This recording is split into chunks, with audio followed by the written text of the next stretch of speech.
আমরা রেডি হয়ে গেছি আধার কার্ড করার জন্য ইউটিআই অফিসে যাব। খুব সকাল সকাল রেডি হয়ে গেছি, কারণ আমার হাজব্যান্ড এসে অফিসে যাবে। আর আমাদের ঘরের অবস্থা দেখো, হাল বেহাল। আর এনারই হবে আধার কার্ড, কোনো হেলদোল নেই, যত চিন্তা আমাদের। যাওয়ার সময় ঝিরে ঝিরে বৃষ্টি পড়ছিল, বর্ষায় এটুকু কিছুই নয়। আমাদের অটো স্ট্যান্ডে গিয়ে দেখলাম আমার ছোটোবেলা। আমার ছেলে তো বলেই উঠলো, মা প্যাক প্যাক। একটুখানি স্মৃতিচারণা করে নিলাম। চলো এবার যাওয়া যাক আসল কথায়। মানে আমরা যে আধার কার্ড করতে যাচ্ছি তার জন্য কি কি লাগবে, কিভাবে যাব, আর অফিসটা কোথায়, কিভাবে করব, পুরোটা বলবো আমার এই ভিডিওতে। আমরা ট্রেন অপশানটাকে চুজ করেছি, কারণ আমার ছেলের বাসে উঠলে একটু শরীর খারাপ লাগে। এটা হলো মাঝেরহাট স্টেশন। মাঝেরহাটে যাওয়ার জন্য আমাদের সাউথের দিক থেকে, মানে বেহালার দিক থেকে যে কোনো লোকাল বাস বা রায়চক বা ডায়মন্ডগামী বাসগুলোতে উঠলে 14-15 টাকা ভাড়া নেবেন। লোকাল বাসে 10-12 টাকা নিয়ে মাঝেরহাট স্টেশনে নামলেই মাঝেরহাট। আর আমরা গেছিলাম অটোতে, তো তারাতলায় নেমে ওখান থেকে নীল রঙের অটোগুলো 10 টাকা ভাড়া নেন, পৌঁছে যাব মাঝেরহাট স্টেশন। এখান থেকে 5 টাকা টিকিট লাগবে, আর যেতে লাগবে মাত্র 10 মিনিট। আর এই 10 মিনিটে কোনো বোর ফিল করবো না। তার আগে একটু বলে নিই, আমরা কিন্তু স্টেশনে এসে কোনো শিয়ালদাগামী ট্রেনে উঠবো না, আমরা উঠবো চক্র রেলে। কারণ যে রেলটা বিবাদীবাগ যাবে সবগুলো কিন্তু যায় না। তো যাওয়ার সময় আপনার কোনো বোর ফিল হবে না, কারণ পাশেই হচ্ছে বাবুঘাট গঙ্গা। আমার ছেলে তো কখন বলছে, জঙ্গল মে ট্রেন চলতা হ্যায়, ফুল পাহাড়ি চড়বো, ঝর্ণা দেখবো। এরকমই এনজয় করতে করতে আপনি 10 মিনিটের রাস্তা অতিক্রম করে ফেলবেন, আর পৌঁছে যাবেন গন্তব্যে বিবাদীবাগ। হ্যাঁ, ঠিক শুনেছেন, বিবাদীবাগ স্টেশন। আর এই স্টেশন থেকে বেরিয়ে 1 থেকে 1.5 মিনিটের রাস্তা হলো ইউটিআই অফিস, আধার অফিস। যেহেতু টাইমটা 9:30 থেকে 4টে, তো সব কিছু অ্যাভেলেবেল, মানে দোকানপাট খুলে যাবে, ট্রাফিক রাস্তায়। আপনার যে কাউকে জিজ্ঞেস করে নেবেন, তবে আমি অ্যাডভাইস করব ট্রাফিক পুলিশকে জিজ্ঞেস করুন, করে আপনি একদম ইউটিআই অফিসে পৌঁছে যাবেন। যারা সাউথের দিক থেকে যারা নর্থের দিক থেকে আসবেন, তাদেরকে আমি বলবো যে আপনারা ট্রেনে ওঠার আগে অবশ্যই ইনকোয়ারি করে নেবেন যে এই ট্রেনটা বিবাদীবাগ আসবে কিনা। এইটা হলো ইউটিআই অফিসের অ্যাড্রেস, 29 নেতাজি সুভাষ রোড, কলকাতা 700001। আপনারা নেটে সার্চ করেও আসতে পারবেন। আর এটা গেট, ইউটিআই অফিসের গেট। মিউচুয়াল ফান্ডটা যেহেতু দুটোই পাশাপাশি তাই উঠেছে, কিন্তু একই অফিস।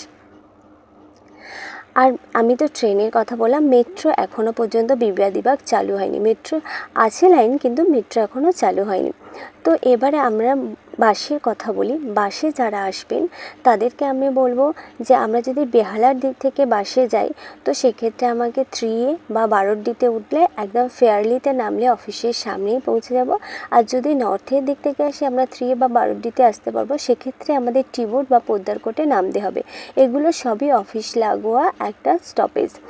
আর যারা বাইকে যাবেন তাদেরকে অবশ্যই বলবো যে এখানে বাইক পার্কিং জোন আছে, আপনি বাইক পার্কিং করতে পারবেন, কোনো অসুবিধা হবে না। যারা প্রাইভেট কারে যাবেন তাদেরও প্রাইভেট কার রাখার ব্যবস্থা আছে, কোনো অসুবিধা আপনার হবে না। একদমই এখানে দেখছেন কত কত বাইক, আর আমি ফ্রন্টে একটু দেখিয়ে দিচ্ছি আপনাদের চিনতে সুবিধা হওয়ার জন্য।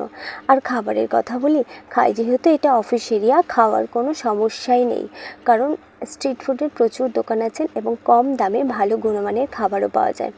আমরা খেয়েছি 2 পিস চিকেন দিয়ে, চিলি চিকেন আর ফ্রাইড রাইস, তো মাত্র 50 টাকায় পেট ভরে যায়। আমার ছেলেকেও খাবারটা খাইয়েছি, যেহেতু ওর পেটের সমস্যা, সবসময় খাবার আমরা দিই না বাইরে, তো ওর কিছুই হয়নি, মানে খাবারটা ভালোই ছিল। চলো অফিসের ভিতরটা দেখা যাক। হ্যাঁ, এটাই হলো আধার অফিস। এই যে ভদ্রলোককে দেখছেন, ওরই লেফট সাইডে রয়েছেন আধার ইনকোয়ারি, আর এখানেই আপনাকে যেতে হবে। তাছাড়া আপনাকে একটু বলে দিই, এই যে গেটটা দেখছেন, এই গেট থেকে ঢুকলেই আপনি দেখতে পাবেন দুজন সিকিউরিটি বসে আছে। আপনি কিছু জিজ্ঞেস করার আগে ওনারাই আপনাকে জিজ্ঞেস করে নেবে যে আপনি কী করতে এসেছেন। অবশ্যই হেল্প করবেন। আমার ছেলের বেলা তো মোবাইলটা ধরেও হেল্প করেছেন। তো এই যে দুজন দাঁড়িয়েছে, এনার পাশেই হচ্ছে আধার ইনকোয়ারি, এখানেই আপনাকে যেতে হবে। আর কি লাগবেন, অবশ্যই বাচ্চার কোলে বাচ্চার বার্থ সার্টিফিকেট, আর বাবা মা যার দিয়ে করাতে চাইছেন তার আধার কার্ড, আর সঙ্গে অবশ্যই তাকে যেতে হবে কারণ তাকে সাইন করতে হবে। আমি যেহেতু আমার হাজব্যান্ডকে দিয়ে করিয়েছিলাম, তার হাজব্যান্ডের আধার কার্ড আর আমার ছেলের বার্থ সার্টিফিকেট। আর এরকমই একটা ফর্ম দেবে, সেম ফর্ম। এই ফর্মটা আপনাকে নিজেকেই ফিল আপ করতে হবে, আর খুব সহজ ফিল আপ করা। এখানে নাম লিখবেন, যার আধার কার্ড হবে তার নাম, তার জেন্ডার দিতে হবে, তার ডেট অফ বার্থ দিতে হবে। আর এইবার আসবে অ্যাড্রেস প্রুফ। যে প্রুফটা আপনি দেবেন সেই অ্যাড্রেসটাই এখানে দিতে হবে, অবশ্যই আধারে যে অ্যাড্রেসটা আছে সেটাই। আর তার নাম একটা লিখতে হবে, আমার হাজব্যান্ডের নাম লেখা হয়েছে, তার আধার কার্ডের নাম্বারটাও দিতে হবে, তাকে সাইন করতে হবে, আরও একটা জায়গায় সাইন করতে হবে, এবং এখানে স্ট্যাম্প দিয়ে দেবেন। আর এখানেই বলি 1 ঘন্টা সময়টার কথা।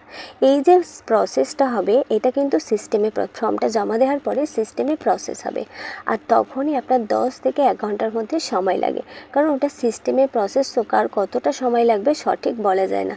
তবে আমাদের আধ ঘন্টার মতো সময় লেগেছিল, কারোর একটু বেশিও সময় লাগছে, আবার কারোর অনেক কমও সময় লাগছে। তো এই ফর্মটা ফিল আপ করার পর আপনি কোথায় বসবেন সেখানে আপনাকে ওই কাউন্টার থেকেই জানিয়ে দেওয়া হবে। অনেকগুলো কাউন্টার আছে, যে দরকারি যায়, এখানে আধার কার্ড সংশোধন হয়, ফটো চেঞ্জ হয়, অ্যাড্রেস চেঞ্জ হয়, যে যেটা করতে চাইবেন সেটার ভারত সরকারের একটা ফটো আইডেন্টি প্রুফ নিয়ে যাবেন, তাহলে কোনো সমস্যা হবে না। আর এই অফিসটা একদম এসি অফিস, বসার সিট অ্যাভেলেবেল, খুব শান্তিপ্রিয় একটা জায়গা। আপনি বাচ্চাকে নিয়ে গেলে সমস্ত সুবিধা আছে, কোনো অসুবিধা হবে না, শুধু বাথরুমটা নেই। আমরা এখানেই বসেছিলাম, আর বসে এখানে আপনাকে নাম ধরে ডাকা হবে, তারপরে আপনাকে একটা সিস্টেমের সামনে বসানো হবে, এবং আপনি যে অ্যাড্রেস নাম লিখেছেন তার বানানগুলো ঠিক আছে কিনা আপনাকেই চেক করে নিতে বলা হবে। পাশে স্যার থাকবেন, আপনাকে জিজ্ঞেস করবে ঠিক আছে কিনা। আপনি অবশ্যই ঠিক লিখলে তো ঠিকটাই আসবে, যদি কোনো বাই চান্স মিস্টেক হয় তাই জন্য ওনারা আবার দেখে নিতে বলেন। ফটো তোলা হবে, আপনার ফিঙ্গারপ্রিন্ট নেওয়া হবে। আমার ছেলে যেমন 2টো ফিঙ্গারপ্রিন্ট পড়ছিল, ঠিকঠাক আসেনি, ওটা আমার পরে যখন আপডেট করা হবে তখন ঠিক হয়ে যাবে।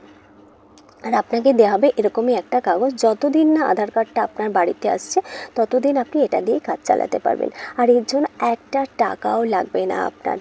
তো আমরা আমাদের আধার কার্ড করার জন্য 400-500 টাকা খরচ না করে 1 ঘন্টা তো ব্যয় করতেই পারি। একটা ভালো জায়গায় ঘুরেও আসা হলো বাচ্চাকে নিয়ে, আবার আধার কার্ডও হয়ে গেল। তো আমি আশা করছি পুরো ইনফরমেশান দিয়েছি, যদি কিছু ভুল থাকে তো আপনি কমেন্ট করে জানাবেন, জানার থাকে অবশ্যই কমেন্ট করবেন, আমি রিপ্লাই দিয়ে দেবো। ভিডিওটা কেমন লাগলো, ভালো লাগলে অবশ্যই সাবস্ক্রাইব করবেন। ভিডিওটা দেখার জন্য অসংখ্য ধন্যবাদ।